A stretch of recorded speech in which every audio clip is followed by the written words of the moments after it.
পুঁজিবাজার নিয়ন্ত্রক সংস্থা সহ সংশ্লিষ্ট প্রতিষ্ঠানগুলোকে ঢেলে সাজানোর দাবি জানিয়েছেন ব্রোকারেজ মালিকদের সংগঠন ডিবিএ।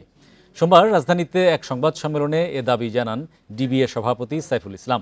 বলেন, গত 15 বছরে বাজার উন্নয়নে কার্যকর কোনো পদক্ষেপই নিতে পারেনি বিএসইসি। প্রিয় নম্বর সেট করে বিকাশে সেন্ড মানি করুন ফ্রি। ছাত্র জনতার গণ অভ্যুত্থানের পরপরই বিভিন্ন আর্থিক প্রতিষ্ঠানের প্রধানদের পদত্যাগের হিড়িক পড়ে। এর ধারাবাহিকতায় সিকিউরিটিজ অ্যান্ড এক্সচেঞ্জ কমিশনের চেয়ারম্যান শিবলি রুবাইতুল ইসলাম পদত্যাগ করেন। সবশেষ সোমবার পদত্যাগ করেন বিএসইসির 2 কমিশনার। পুঁজিবাজার নিয়ে অনিয়ম দুর্নীতির অভিযোগ দীর্ঘদিনের। এসব অনিয়ম দেখে চুপ থাকলেও অবশেষে মুখ খুলল ডিএসসি ব্রোকার্স অ্যাসোসিয়েশন। তারা বলছে, নিয়ন্ত্রক সংস্থার চেয়ারম্যানের দুর্নীতির কারণে পুঁজিবাজারের এই দুরবস্থা।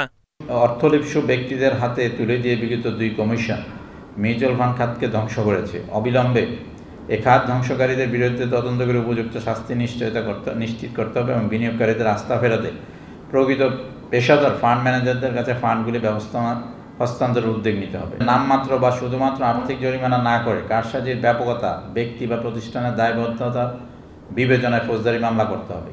পুঁজিবাজারে স্বচ্ছতা ও জবাবদিহিতা নিশ্চিতের পাশাপাশি সামগ্রিক কাঠামো ঢেলে সাজানোর পরামর্শ অর্থনীতিবিদদের। একটি প্রতিযোগিতামূলক বাজার কাঠামোতে আমরা মনে করি যে সেখানে সকল ধরনের স্টেক হোল্ডারের অংশগ্রহণের সুযোগ থাকবে।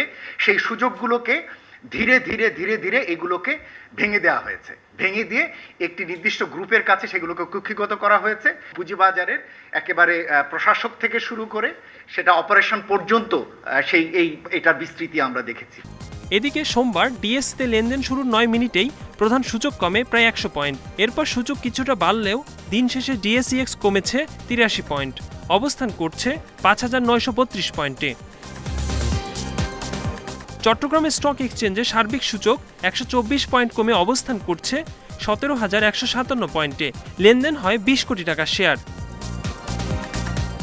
একরামুল ইসলাম, ইন্ডিপেন্ডেন্ট নিউজ, ঢাকা।